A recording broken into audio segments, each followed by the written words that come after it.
విక్రమ్ టీవీకి సబ్స్క్రైబ్ చేయండి. Subscribe to Vikram TV. Subscribe to Vikram TV. Subscribe to Vikram TV. Subscribe to Vikram TV. Please like, share and subscribe to Vikram TV.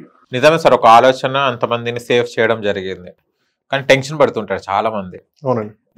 కానీ మీరు చాలా వరకు emotional balance చేసుకోవాలంటారు కదా sir, ఆ emotional balance చేయడం ఎలా సార్, ఎలా చేసుకోవాలి? ఆ టైంలో మనకు సెకండ్స్ లోనే, ఫ్రాక్షన్ ఆఫ్ సెకండ్స్ లోనే ఏమో అయిపోతుంది, మనతో మిస్టేక్ జరిగిపోతుంది. అది జరిగిపోయిన తర్వాత మనం రియలైజ్ చేసుకునే టైం కూడా ఉండదు మనకు. అలాంటప్పుడు ఎలా చేయాలి సార్ అది? సో ఇది పెద్ద లాంగ్ ప్రాసెస్ అండి. ఫర్ ఎగ్జాంపుల్ అంటే చూడండి, మీకు ఎస్పెషల్లీ మనం చాలా వరకు వింటున్నాము, చిన్నపిల్లల నుంచి ముసలి వాళ్ళ వరకు కూడా రేప్ కేసెస్ కానీ, ఎవరైనా థ్రెట్స్ కానీ ఇలాంటివి జరుగుతూ ఉంటాయి. సో చాలా మంది చెప్పే సమాధానం ఏంటంటే, ఎవరైనా వచ్చి సడన్ గా మనం ఫేస్ అయినప్పుడు మీకు అప్పుడు ఏమనిపించింది అంటే మైండ్ బ్లాంక్ అయింది అని చెప్తారు. అవును, అంటే వాళ్ళకి ఆ టైంలో ఏం పని చేయదు. సో అక్కడ సిచ్యువేషన్ ని బట్టి వాళ్ళు they have to surrender. There is no other option, right? కనీసం పారిపోయే ప్రయత్నం చేసే ఆలోచన కూడా రాదు, ఎందుకంటే మైండ్ బ్లాంక్ అయినప్పుడు ఇంకేం చేయలేము. సో మరి అది ఒక ఓవర్ నైట్ లో వచ్చేది కాదు. ఇవన్నీ కూడా over the period of time. First and most important self awareness అండి. మన గురించి మనం తెలుసుకోవడం చాలా ముఖ్యం, రైట్? సో మన స్ట్రెంగ్స్ ఏంటి, మన వీక్నెసెస్ ఏంటి, మనం ఎక్కడ, ఎందుకంటే మన వృత్తిని బట్టి ఇప్పుడు ఈ రోజుల్లో ప్రతి ఒక్కరికి కూడా వేరే సిటీస్ కి, వేరే కంట్రీస్ కి వెళ్లే ఆలోచనలు ఉన్నాయి పిల్లలకి, ఫర్ ఎగ్జాంపుల్, రైట్? సో అలాంటి వెళ్ళినప్పుడు ఇప్పుడు మన ఇంట్లో ఉన్నప్పుడంతా మనం సేఫ్ గా ఫీల్ అవుతూ ఉంటాం. అఫ్ కోర్స్ బయటికి వెళ్తే వీధి చివరి ఏం జరుగుతుందో కూడా మనం చెప్పలేం, కానీ మన అట్లీస్ట్ మన ఏరియాలో మనం సేఫ్ గా ఫీల్ అవుతాం. కానీ అందరి ఆస్పిరేషన్స్ చాలా ఎక్కువ ఉన్నాయి. సో వేరే కంట్రీస్కి వెళ్ళినప్పుడు, వేరే స్టేట్స్కి వెళ్ళినప్పుడు సొంతంగా ఉండాలి కదా. They have to be on their own. ఎటువంటి డిఫికల్ట్ సిచ్యువేషన్ అయినా కూడా they should be able to handle, right? మాకు అరగంట బస్సులో ట్రైన్ లేట్ అయితేనే చాలా కూర్చోలేము, రైట్? తిట్టుకుంటూ ఉంటారు కంటిన్యూస్ గా, ఏదో ఒకటి ఎవరో ఒకరిని బ్లేమ్ చేస్తూ ఉంటాం. But life is not going to be that easy. అంటే మనం అనుకున్నది ఏది కూడా అలా జరగదు. So we have to maintain that. ఆ సెల్ఫ్ అవేర్నెస్ తోటి మనకు ఎక్కడ ఛాలెంజెస్ ఉన్నాయి ఏంటి అర్థం చేసుకుని దాన్ని హ్యాండిల్ చేయడం చాలా చాలా ఇంపార్టెంట్ అండి. ఇంకోటి, మనం బిజీ లైఫ్ లో ఉన్నాం, రైట్? అంటే మన చుట్టూ ఏం జరుగుతుందో కూడా తెలుసుకోలేనంత బిజీగా ఉన్నాం. అంటే మన పంచేంద్రియాలన్నీ బిజీగా ఉన్నాయి, రైట్? సెన్సెస్ పనిచేయట్లేదు. బేసిక్ గా ఏంటంటే అవేర్నెస్ ఉంటే ఆటోమేటిక్ గా మన చుట్టూ ఏం జరుగుతుందో తెలిస్తే మనం రెస్పాండ్ అయ్యే అవకాశం ఉంటుంది. కానీ అసలు జరుగుతుందో, యాక్సిడెంట్ అయినా కూడా మనకు తెలియకుండా మనం వెళ్ళిపోతూనే ఉన్నాం. సో ఆ అవేర్నెస్ అనేది చాలా చాలా ముఖ్యమండి. సో అది ఎప్పుడు ఏంటంటే మనకి you have to be attentive. So చుట్టూ అవేర్నెస్ ఉండాలి, అటెన్షన్ ఉండాలి, ఇవన్నీ ఉండాలి. అది ఉన్నప్పుడు మాత్రమే మనము ఆ సమాజంలో ఏం జరుగుతుంది దాన్ని అబ్జర్వ్ చేస్తే ఆటోమేటిక్గా అవేర్నెస్ అనేది పెరుగుతుంది. సో సమస్య అనేది హ్యాండిల్ చేయడం పెద్ద కష్టం కాదు. ఫస్ట్ ఆఫ్ ఆల్ సమస్యని, ఒక ప్రాబ్లం ఉందని గుర్తిస్తే that is the 50% of the solution అంటాను నేను.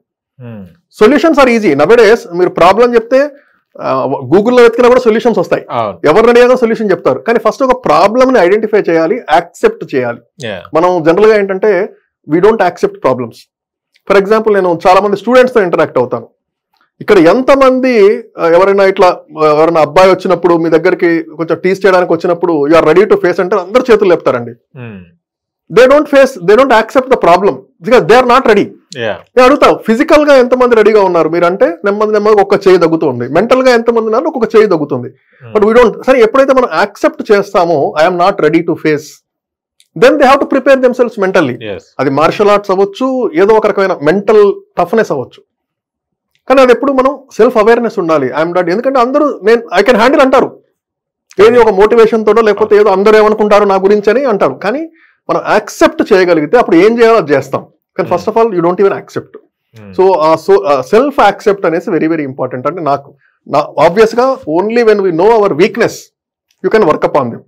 సో అది చేయాలండి. కానీ ఎవరు ఒప్పుకోరు కదా సార్ వీక్నెస్ అని. ఎవరైనా చెప్తే కూడా దాన్ని తప్పు పట్టేసి నన్ను అన్నామని వాళ్ళకి ఇంకా నాలుగు వచ్చి వాటర్ పెట్టి పంపిస్తారు. అలాంటిది వీక్నెస్ ఒప్పుకోరు కదా. ఎందుకు అది మన తప్పు మనం ఎందుకు తెలుసుకోలేకపోతుంటాం సార్? అది నష్టం ఎవరికైనా ఆలోచించాలి ముఖ్యంగా. ఉదాహరణకి నారాయణమూర్తి గారు ఉన్నారు, ఇన్ఫోసిస్ సిఇఓ, రైట్? చాలా పెద్ద వ్యక్తి, ఎన్నో సంవత్సరాలు, 40-50 సంవత్సరాల క్రితం అంత పెద్ద కంపెనీని పెట్టారంటే ఆబ్వియస్ గా ఆయన మైండ్ సెట్ ఎలా ఉంటుందో ఆలోచించండి.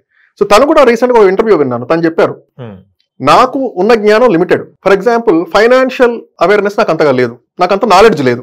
అటువంటప్పుడు ఒక 25 సంవత్సరాల వ్యక్తి, నా వయసులో సగం ఉన్న వ్యక్తి వచ్చి కూర్చుని చెప్పినా కూడా నేను కూర్చుని పెన్ను పేపర్ పట్టుకొని వింటాను. దాంట్లో కూడా కొంచెం నాలెడ్జ్ ఉంటుంది. నాకు తెలియని విషయాలు ఆబ్వియస్ గా నాకు తెలియదు. So one of the main characteristic ఏంటంటే మనకు తెలియదు అని చెప్తే ఈ సమాజం నవ్వుతుందేమో. ఫర్ ఎగ్జాంపుల్, క్లాసులో అండి పిల్లలు ప్రశ్నలు ఎందుకు అడగరు? దాదాపుగా అందరికీ మైండ్ ఉంటది, మైండ్ లో క్వశ్చన్ ఉంటది, ఎందుకు అడగము? తప్పైతుందేమో, తప్పుగా ఎవరేమనుకుంటారు, సార్ ఇది కూడా తెలీదా అంటాడేమో, పక్క వాళ్ళు నవ్వుతారేమో, కానీ ఆ క్వశ్చన్ అడగడం వల్ల అందరికీ హెల్ప్ చేస్తున్నాము అని ఆలోచన వస్తుంది. చాలా మంది అంటారు, అర్రే ఈ ప్రశ్న నువ్వు అడిగితే ఓకే అందరికీ తెలిసిపోయేది సమాధానం, కానీ ఎవరు అడగరు, తర్వాత అనుకుంటాం. కానీ అందుకే ఇప్పుడు మనం you have to open up. మన కల్చర్ ఎలా ఉందంటే, సొసైటీ ఎలా ఉందంటే, ఎదుటి వాళ్ళు ఏమనుకుంటారో దానిపైనే మనం ఎక్కువ ధ్యాస పెడుతూ ఉన్నాం, రైట్? అందుకేగా ఈ మార్కుల, ఈ ర్యాంకుల ప్రెషర్ కానీ ఇవన్నీ కూడా మన కోసం కాదు. ఐఐటికి పంపించడం, అమెరికాకు పంపించడం మన కోసం కాదు, పబ్లిక్ కోసం. మన చుట్టూ ఉన్న వాళ్ళు, ఓ పలానా వాళ్ళ అబ్బాయి అమెరికాకి వెళ్ళాడు అంటే వాళ్ళకి సంతోషం. సో మనం వీఆర్ లివింగ్ ఫర్ సొసైటీ. ఎప్పుడైతే దాన్ని మనం కట్ చేయగలమో, మన గురించి మనం బతుకుతున్నామంటే then there is no shame అండి. ఇప్పుడు మనం డెవలప్ చేసుకో, నాకు తెలియదు అనుకుంటేనే మనం నేర్చుకుంటాం. నాకు తెలిసినట్టు యాక్షన్ చేస్తే ఎవరు ఉండదు. ఇన్ఫాక్ట్ ఒక ఎగ్జాంపుల్ చెప్తాను. రీసెంట్ గా మా ఫ్రెండ్ ఒక అతను ఫోన్ చేశాడు, ఏదో ఒక విషయం గురించి మా ఇద్దరికి అప్పుడప్పుడు డిస్కషన్ జరుగుతోంది. సో తను ఒక అప్డేట్ ఇద్దామని ఫోన్ చేశాడు. ఫోన్ చేసిన తర్వాత నేను ఎక్సైట్మెంట్ లో నాకు కొంచెం విషయం తెలిసింది. నాకు తెలిసినంత నేను చెప్తూ ఉన్నాను. కాసేపటికి నాకు అర్థమైంది ఫోన్ చేసింది ఎవరు, తను. నేను వినాలి కదా తను ఏం చెప్తున్నాడో. వినకుండా నేను నాకు తెలిసింది చెప్పడానికి ప్రయత్నిస్తూ ఉన్నాను. సో కాసేపటికి నాకు అర్థమై ఆపి, ఓకే నువ్వేం చెప్దాం అనుకున్నావు చెప్పు అంటే అప్పుడు తను ఎక్స్ప్లెయిన్ చేశాడు. ఆ విషయం నాకు తెలియదు, అతను చెప్దాం అనుకున్న విషయం నాకు తెలియదు. కానీ నేనేంటి, నాకు ముందే తెలుసు అని చెప్పడానికి ప్రయత్నించాను. సో అప్పుడు ఏమవుతుంది, నాకు ఆ నాలెడ్జ్ రాదు.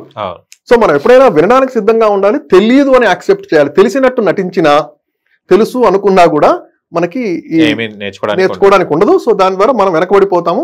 ఇలాంటి సిచ్యువేషన్ లో మైండ్ బ్లాంకే అవుతుంది.